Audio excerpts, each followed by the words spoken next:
Polio का add किया, फिर भी अपने बेटे को पांव पे क्यों नहीं खड़ा कर पाए साहब?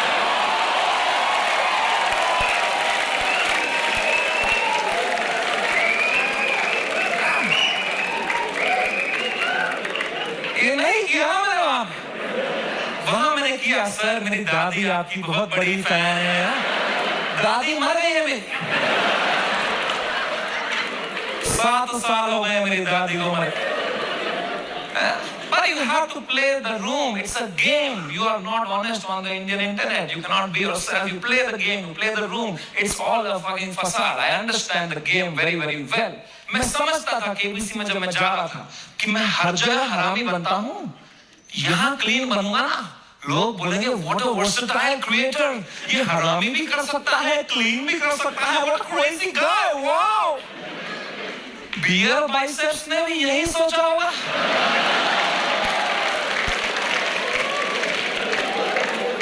कि मैं हर जगह क्लीन करता ही हूँ, यहाँ एक हरामी कर दूंगा, लोग बोलेंगे what a crazy versatile guy. नहीं, नॉन वेजिटेरियन वेज खा सकता है.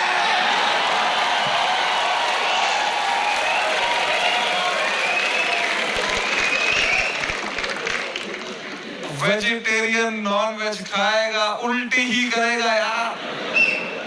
बहुत महंगी उल्टी पड़ गई उसकी. रातों रात पूरा शो हटाना पड़ गया मुझे YouTube से. मैंने बहुत दिल से बनाया था ये शो. आप लोग देखते थे इंडियाज गॉट टैलेंट? सब देखते थे. पता है हमने YouTube से स्टैट निकाला था, मंथली 4 करोड़ यूनिक डिवाइसेस पे मेरा शो देखते थे. 4 करोड़. 100 में से 4 लोग हमारे देश के मेरा शो देख रहे थे, हंस रहे थे. मैंने किस तरह वो शो YouTube से डिलीट मारा है वो मुझे ही पता है. It broke me like anything, man. I never wanted to remove it. मैं US में था उस टाइम पे. मुझे मुंबई पुलिस का कॉल आया कि आपको सारे एपिसोड अभी हटाने पड़ेंगे. मैंने कहा मैं नहीं हटा रहा हूँ sir. I live in a democracy. We have freedom of speech.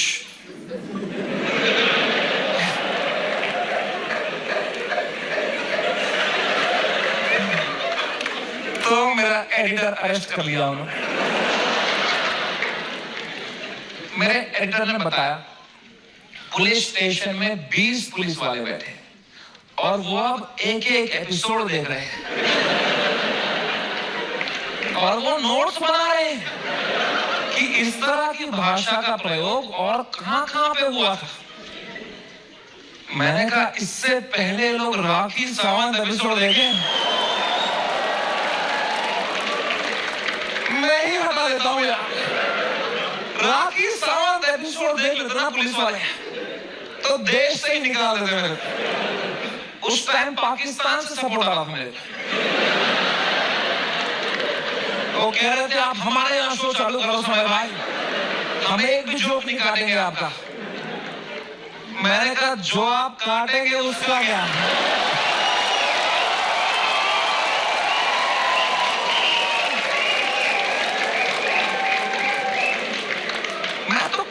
चाहता था इस लेवल की कंट्रोवर्सी हो. मैं इतना सेफ खेलता था ये इंटरनेट की गेम, तो मैं क्या बताऊं.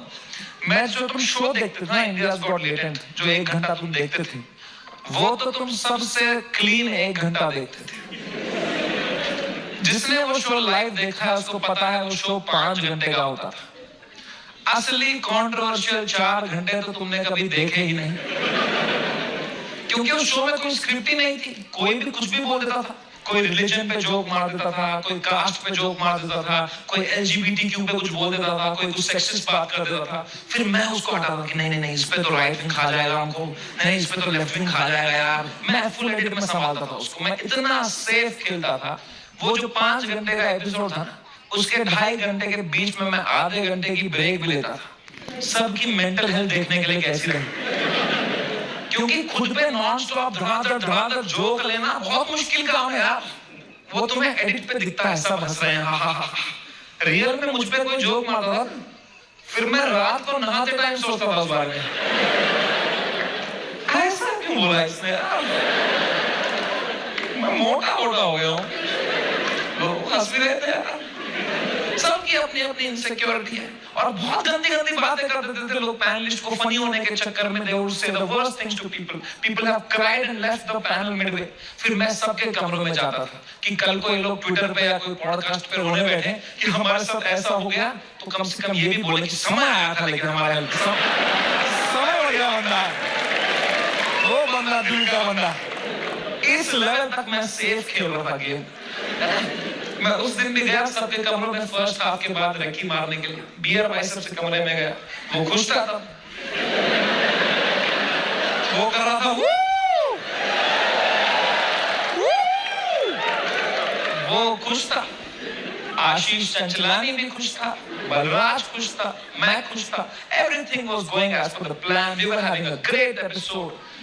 अपूर्वा एक ही थी जो वो फर्स्ट हाफ के बाद रो रही थी भाई। You guys know Apurva? That girl on that panel, dude, I entered her room, she was crying like anything, she couldn't be crying harder. मैं गया, मैंने कहा अपूर्वा, मैंने कुछ बोला क्या? मेरा फर्स्ट थॉट यही रहता है, मैं नहीं कुछ बोला है गया। कह रही नहीं तूने कुछ नहीं बोला। मैं कहा चलो मैं चलता हूँ। कोई नहीं यार, पूछते हैं क्या हो गया। मैंने कहा what happened? Why are you crying यार? कह रही it's okay यार, you go, I'll be fine। मैं कहा बता ना what happened? कह रही समय तू जाना, तू जा, it's okay। मैं कहा अपूर्वा तू मेरी गेस्ट है, मैं तेरा होस्ट हूँ, अगर तू मुझे बताएगी नहीं तुझे क्या सता रहा है, एज अ होस्ट मैं ये शो शुरू ही नहीं करूंगा, तुझे बताना पड़ेगा। Trust me like a brother and tell me what's bothering you. क्या बोला मैंने? एंड अपूर्वा ने बहुत बहुत मुश्किल से, बहुत हिम्मत दिखाते हुए, रोते रोते मुझे अपनी इनसिक्योरिटी उसने कन्फेस करी। उसने कहा समय तुम हर 2 मिनट एक जोक मारते रहे हो ऑन द स्पॉट, कोई स्क्रिप्ट ही नहीं है। मैं भी कोशिश कर रही हूँ पर मैंने ये कभी नहीं किया है, तो मुझे बहुत प्रेशर फील हो रहा है तुम्हारी वजह से, मैं कुछ फनी बोल नहीं पा रही हूँ। अब जब ये एपिसोड बाहर आएगा इतने करोड़ों लोग देखेंगे, वो मुझे गालियां देंगे कि इसको क्यों बुलाया, इसने कुछ फनी नहीं बोला, मुझे बहुत गाली पड़ेगी समय, मुझे आज आना ही नहीं चाहिए था। Maybe this is not meant for me समय, maybe I am not funny. कितनी इमोशनल बात उसने मुझे बताई, और जैसे उसने खत्म किया ना, मुझे रियलाइज हुआ कि मर्दों को कंसोल करना ही नहीं आता है। मैंने कहा पूछ तो लिया मैंने हीरो की तरह, What's bothering you? I am a brother। लौड़ा आता ही नहीं है कुछ। मुझे लगा पेट में दर्द हो रहा है, बोले नहीं इन्होंने होगा कुछ, इसमें क्या बोलूंगा मैं? इमोशनल बातें थोड़ी आती है हमको। 2 मर्द लोगों में क्या कभी इमोशनल बातें थोड़ी होती हैं, EQ ही डेवलप नहीं हुआ हमारा है। कभी तुमने करी एक दूसरे से कि भाई कैसा है तू, लौड़ा अंदर से मर रहे होंगे बाहर से ऐसे तो जीते हैं मर्द लोग।